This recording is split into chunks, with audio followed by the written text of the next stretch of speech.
Hola a todos. Lord Robert Skidelsky se une a nosotros hoy, profesor emérito de Economía Política, autor y también miembro de la Cámara de los Lores del Reino Unido. ¿Cómo interpretas los aranceles de Trump? ¿Es este el fin de la globalización? ¿O es simplemente una necesidad de los Estados Unidos de reestructurar algunas de sus posiciones en la economía internacional?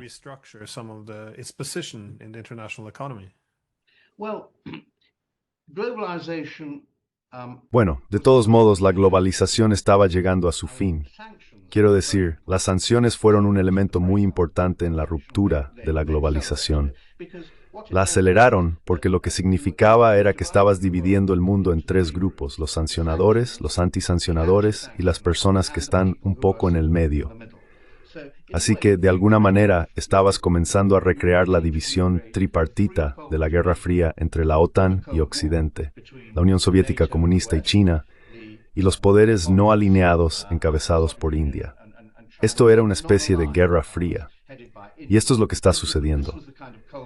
Ahora, en ese periodo no tenías globalización. Tenías un bloque comercial occidental, tenías un bloque comercial soviético, y luego tenías a otros que estaban, ya sabes, en el medio y comerciaban con ambos.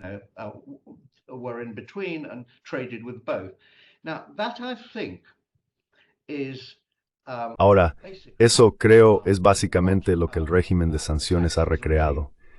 Y los aranceles no son del todo consistentes con ello, pero son parte del proceso de dejar de pensar en la economía mundial como una entidad única que necesita ser preservada. Ya has aceptado la idea de que se está desintegrando, y en esta desintegración, América o Trump quiere lograr el mejor acuerdo para los Estados Unidos. Hay otro punto que quería agregar sobre la ruptura de la globalización. Creo que realmente comenzó en la crisis de 2008-2009. Antes de eso hubo lo que llamo el momento Fukuyama, cuando ya sabes, todo iba a ir maravillosamente, fin de la historia, Pax Americana. Y luego llegó esta tremenda crisis.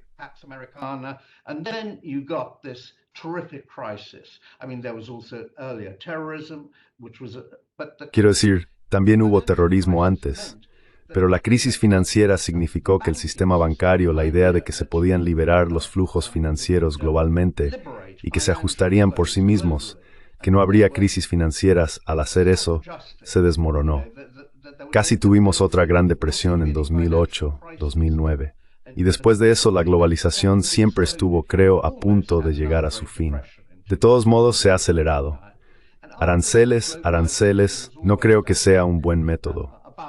Creo que Estados Unidos tenía un problema. Estaba teniendo un déficit permanente en la balanza comercial. Realmente había continuado desde los años 70, y eso significaba que el dólar se estaba sobrevalorando cada vez más. Los estadounidenses simplemente estaban importando más de lo que exportaban.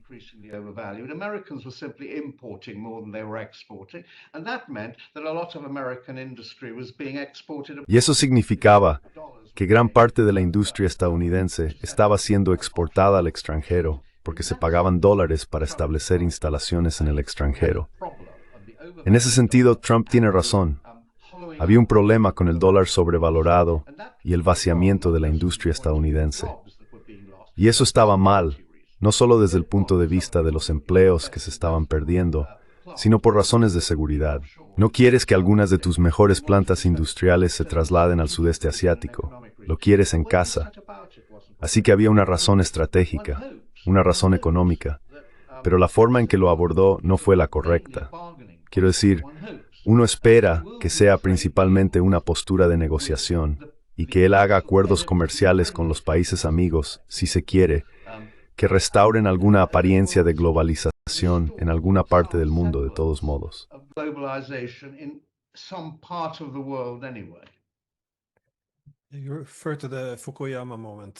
Te refieres al momento de Fukuyama. Y recuerdo que en esos días, y también a lo largo de la década de 2000 hasta 2008, todos hablaban de la interdependencia entre Estados Unidos y China. Pero realmente, dentro de esta interdependencia, vimos que cada año los chinos prestaban más dinero a los estadounidenses para que pudieran comprar más bienes chinos. Así que año tras año, había más y más poder productivo trasladándose a China y más reservas de Estados Unidos moviéndose hacia China.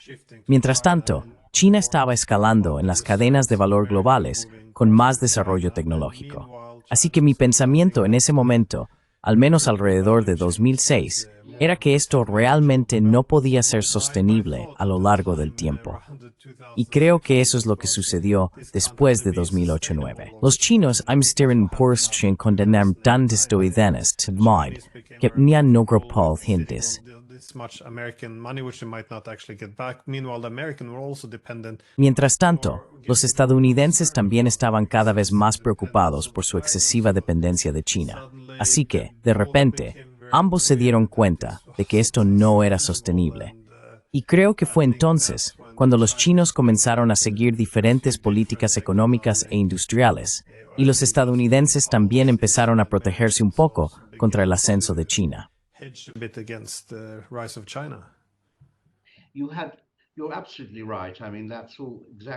Tienes toda la razón. Quiero decir, eso es exactamente como lo interpreto yo también. La primera especie de crisis real para el dólar fue a finales de los años 60. Quiero decir, el dólar comenzó como la poderosa moneda imperial después de la Segunda Guerra Mundial. Estados Unidos era una nación con un enorme superávit, por lo que el dólar era realmente escaso. Pero luego, Estados Unidos comenzó a proporcionar servicios para el resto del mundo, lo que significaba que había una fuga de dólares hacia Francia y Alemania. Por ejemplo, Estados Unidos financió principalmente a la OTAN. Estados Unidos comenzó a librar guerras, en particular la guerra de Corea, y luego, ya sabes, también construyó mucha industria en Europa. Así que hubo una fuga de dólares.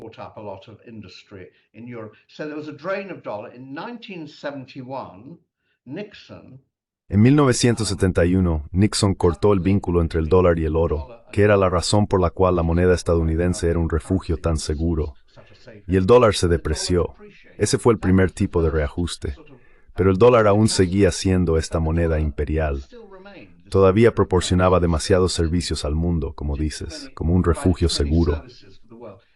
En la década de 1990, cuando ocurrió la crisis financiera del Lejano Oriente, todos buscaban refugios seguros. La acumulación de reservas de China y el sudeste asiático aumentó y querían mantenerlas en dólares. Y así el dólar volvió a estar sobrevalorado. Pero el punto es que Trump nunca ha dicho que el problema es que el dólar está sobrevalorado. Intentemos encontrar alguna manera de reducir el valor del dólar, como hizo Nixon. Podrías reducir el valor del dólar. Quiero decir, sabes, si quieres evitar que Estados Unidos sea un refugio seguro, simplemente impones controles de capital.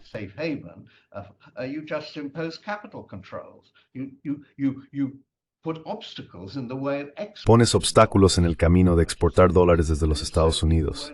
Y si es así, la gente no comprará tus bonos del tesoro. Eso significa que el valor del dólar bajará. Esa habría sido una forma de hacerlo. O podrías saber, ya sabes, hay otros esquemas que son bastante técnicos y uno no quiere entrar en ellos. Pero había otras maneras. De esta manera lo que haces es crear una gran probabilidad de represalias. Todos imponen aranceles, el comercio mundial disminuye, la demanda mundial de bienes disminuye, porque estás poniendo barreras en todo el comercio y tienes otra gran depresión. Quiero decir, no creo que eso suceda, porque como dije, creo que principalmente es con fines de negociación. Pero lo que no detendrá es la continua ruptura de la economía global, porque lo que tendrás es comercio con nuestros amigos y no comercio con China.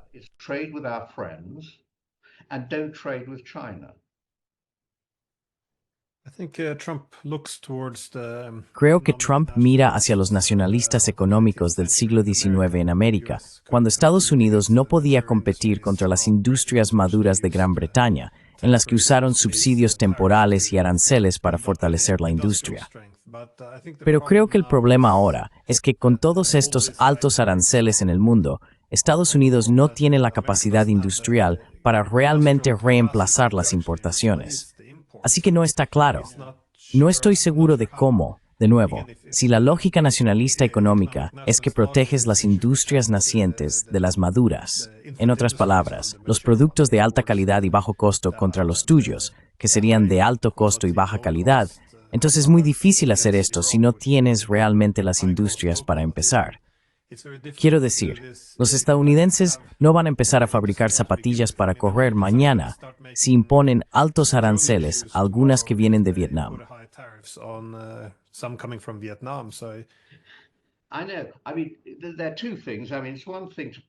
Lo sé. Quiero decir, hay dos cosas. Una cosa es proteger industrias incipientes y otra cosa es decir que estamos protegiendo industrias desaparecidas. Pero en segundo lugar, el reemplazo tomará tiempo. Se desarrollarán nuevas industrias o algunas industrias manufactureras existentes en los Estados Unidos se expandirán, particularmente tal vez en las áreas de alta tecnología. Pero eso tomará tiempo. El efecto sobre la demanda será inmediato, y ese será el efecto principal. Así que hay un problema de secuenciación, además de lo absurdo de intentar proteger industrias desaparecidas. Por supuesto, tienes toda la razón al recordarnos que la tradición estadounidense era altamente proteccionista.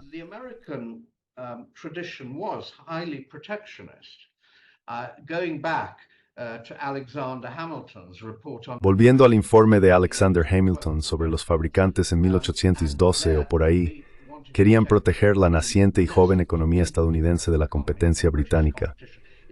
Era exactamente la misma lógica que el Zollverein alemán, que también fue diseñado para proteger a los fabricantes alemanes de la abrumadora ventaja comparativa británica. Así que eso se remonta y continuó durante todo el siglo XIX.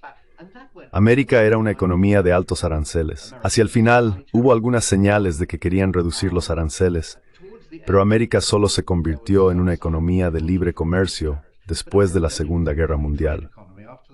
El último estallido de altos aranceles en América fue el arancel Smoot-Hawley de 1931. ¿Fue en 1930? Creo que fue en 1930. Lo que realmente creó las guerras arancelarias de la década de 1930, que en opinión de algunos historiadores, llevaron a la Segunda Guerra Mundial.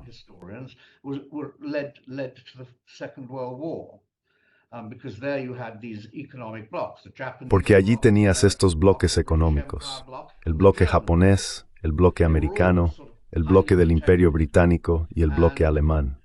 Todos estaban altamente protegidos y no había libre comercio a la vista. Lo que hizo la Segunda Guerra Mundial fue barrer algunos de estos otros bloques, dejando el bloque angloamericano. Luego decidieron que no querían seguir luchando, y así se tuvo el acuerdo de Bretton Woods, que fue crucial para establecer los comienzos de la reglobalización de la economía mundial, pero no hizo del todo el trabajo. Nuevamente, hay razones de las que podríamos hablar sobre por qué fue así, pero fue el comienzo. En otras palabras, el punto es que si quieres una economía globalizada, debes tener buenas instituciones.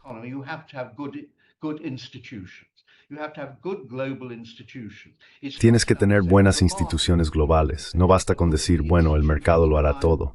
Pero las instituciones detrás de la última ola de globalización eran muy débiles. Tenías la OMC, tenías el FMI. Pero el FMI estaba realmente truncado. Tenías un poco de OMC. Todo lo demás se hacía, ya sabes, no OMC. Lo siento, Banco Mundial. Y se suponía que todo lo demás lo haría el mercado, que estaba diseñado para producir esta maravillosa armonía de todas las partes del mundo. Y luego te irías a la utopía. Pero por supuesto eso nunca sucedió. Así que se requieren instituciones centrales para una economía global. Para las instituciones centrales tienes que tener a Estados Unidos, China, Rusia, Brasil, India. Todos tienen que estar de acuerdo con estas reglas y tiene que haber algún procedimiento central de aplicación.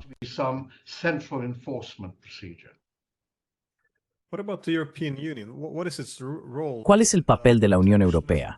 ¿Es un bloque proteccionista o es un instrumento hacia la globalización? Porque ya sabes, mencionaste el trabajo de Alexander Hamilton y por supuesto seguido por Henry Clay, y esto se manifestó en el sistema americano. Pero en Europa, los esfuerzos para lidiar con la dominancia económica británica fueron primero el sistema continental de Napoleón para, ya sabes, bloquear los productos británicos. Y mencionaste el Zollverein alemán, pero esto fue, en gran medida, los alemanes pudieron industrializarse bajo el sistema continental. Ese es hasta cierto punto en recrear.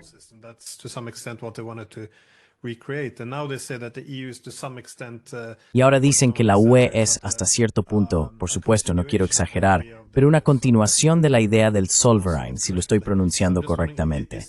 Así que me pregunto, ¿ves a la UE más como un bloque protector? Porque ahora que Trump quiere, bueno, él es bastante abierto sobre su desdén, si se quiere, por la U, dijo, en un lenguaje un poco vulgar, que fue creada para fastidiar a los Estados Unidos, dijo. Entonces, es porque es como un bloque comercial que crea condiciones desfavorables para los Estados Unidos. ¿O ves a la ULME como un instrumento a globalización?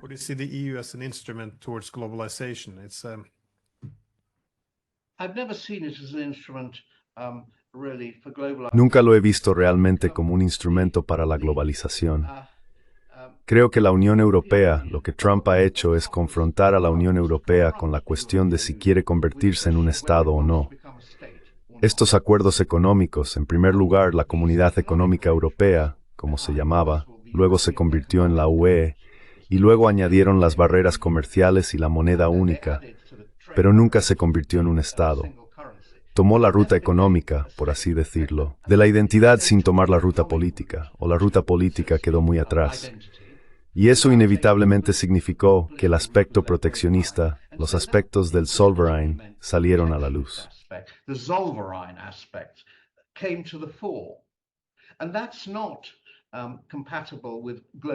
Y eso no es compatible con la globalización, que es esencialmente una idea de libre comercio. Quiero decir, al igual que con el capital, es libre de ir a donde quiera. Los bienes son libres de intercambiarse en cualquier lugar. Y por supuesto, otro elemento de un mundo global, que nunca ha sido realmente aceptado adecuadamente, es que los trabajadores son libres de ir a donde quieran. Ahora ese es el ideal. La Unión Europea nunca ha aceptado la libertad de comercio.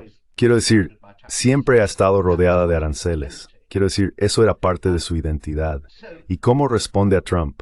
Solo levantando aranceles, más aranceles, elevando sus propias barreras a los productos estadounidenses.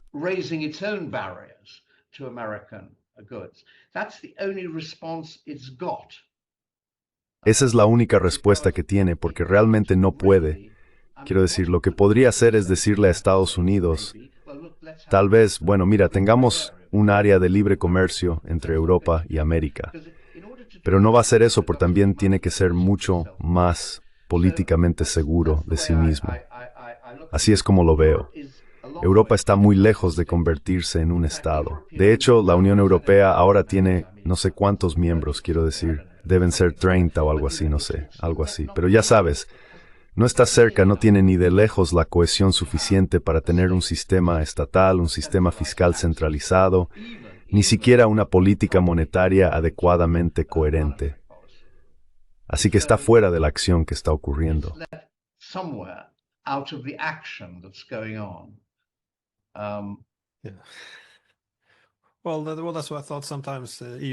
Bueno, eso es lo que pensé.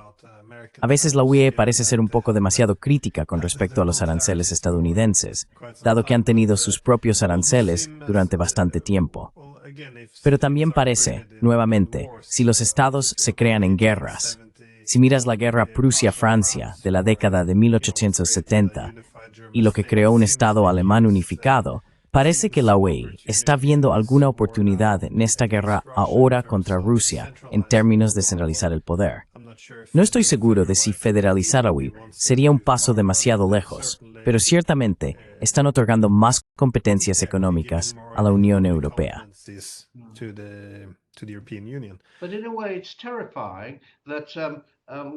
Pero de alguna manera es aterrador que incluso estemos pensando en la guerra y los preparativos de guerra como un medio para unificar Europa. Europa se estableció como un gran antídoto contra la guerra. Fue diseñada para superar la rivalidad franco-alemana, que había destruido a Europa como una fuerza en el mundo y había traído daños y destrucción incalculables. Hablar siquiera de la idea de que para el próximo paso hacia la unificación política, tengamos que plantear la posibilidad de una guerra con Rusia es, en mi opinión, profundamente deprimente. Y sí, un pensamiento muy deprimente. Pero tienes razón. Puede ser la dirección en la que va la narrativa.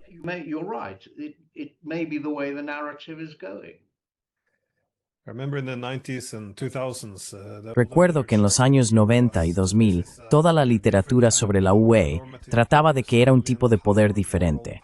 Poder normativo, poder civil, poder moral, poder blando, poder blando.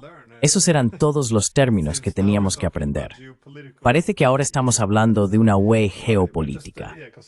Pero para no quedarnos sin tiempo, mi última pregunta es, ¿cómo ves el futuro del dólar estadounidense? Porque la mayoría de las personas en el ámbito académico te conocen como el experto en Keynes, habiendo escrito varios libros sobre Keynes. Y por supuesto, él tenía su Bancor. Pero también tuvimos, después de la Segunda Guerra Mundial, discusiones sobre el uso de los derechos especiales de giro del FMI. Pero terminamos con el dólar. Si el dólar ahora se encuentra bajo gran presión debido a las deudas, los aranceles, la coerción económica contra China y Rusia, ¿a dónde vamos desde aquí? ¿Vamos hacia nuevas monedas centrales o simplemente volvemos a las monedas nacionales? ¿Dónde ves el futuro?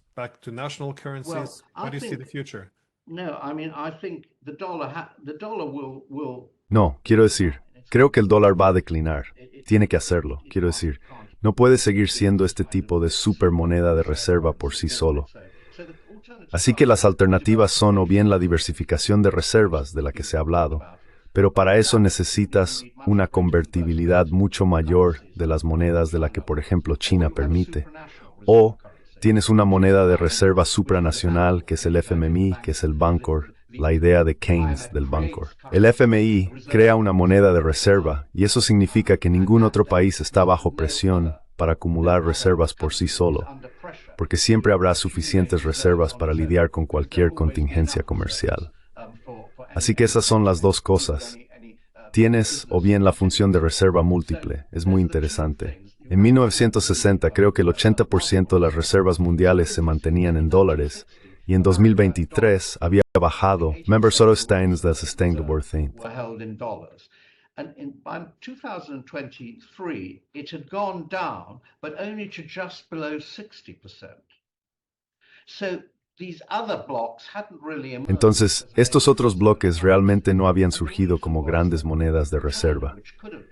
Y la razón era que China, que podría haberlo hecho, el yuan no es convertible, no es propiamente convertible. Y no quieres poner dinero en un lugar a menos que estés seguro de que puedes sacarlo cuando quieras. Así que esas son las dos opciones. Yo favorecería, ¿sabes? Ya que creo que es muy interesante que los chinos realmente propusieron en 2008-2009 crear una nueva moneda del FMI, algo que fuera más allá de los DEC y se convirtiera en una verdadera moneda de reserva. Esa fue una propuesta hecha por el gobernador del Banco de China en 2009. América, por supuesto, la rechazó, ni siquiera quiso hablar de ello. Pero aquí hay formas de avanzar.